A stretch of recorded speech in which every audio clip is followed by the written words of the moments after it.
হক্কানি ওলি আউলিয়ার মাজার জিয়ারত করা, কবর জিয়ারত করা সুন্নত। এক কথা, কবর জিয়ারত করা কি?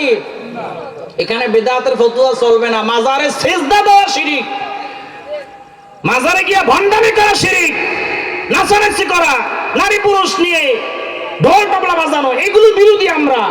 কিন্তু হক্কানি ওলি আউলিয়াদের পক্ষে আমরা, মাজার জিয়ারতের পক্ষে আমরা। ঠিক কিনা জোরে বলেন? কথা বুঝেন নাই?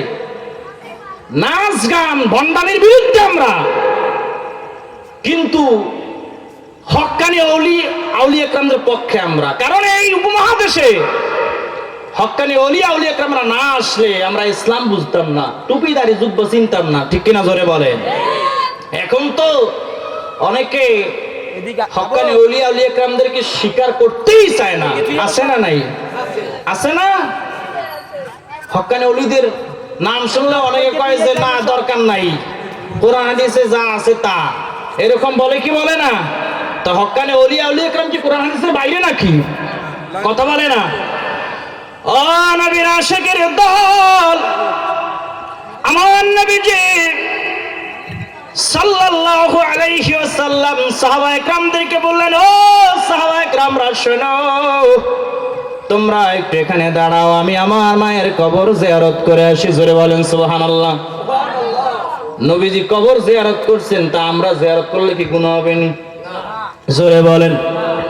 যদি কেউ হক্কানি ওলিয়া আউলিয়া কেরামদের মাজারে যে আমরা জিয়ারত করলে যদি আমাদেরকে বেদাতি বলে ফতোয়া দেয়, আমি বলবো আমরা বেদাতি না, তোমরাই বড় বেদাতি। ঠিক কিনা জোরে বলেন?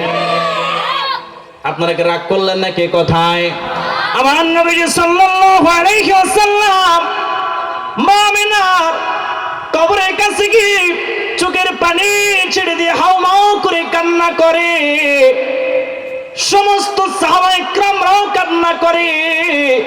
আমার নবীজি সাল্লাল্লাহু আলাইহি ওয়াসাল্লাম ডাক দিয়ে বলো, সাহাবীরা তোমরা কেন কান্না করতেছো?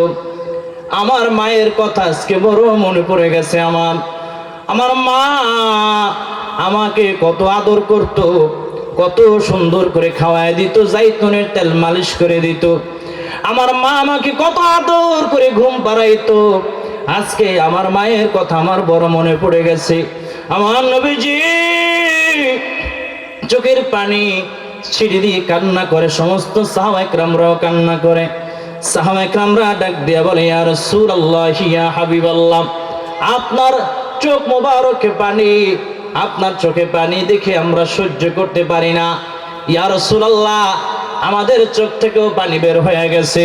ওরা নবীর উম্মত আমার নবীজি সাল্লাল্লাহু আলাইহি ওয়াসাল্লাম এইভাবে মায়ের জন্য বাবার জন্য কান্না করতেন।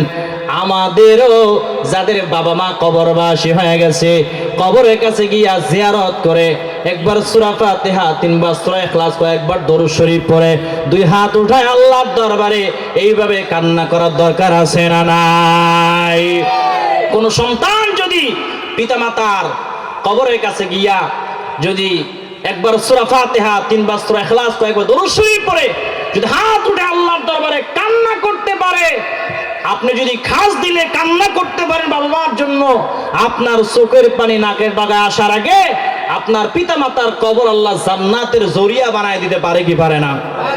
জোরে বলেন, পারে কি পারে না?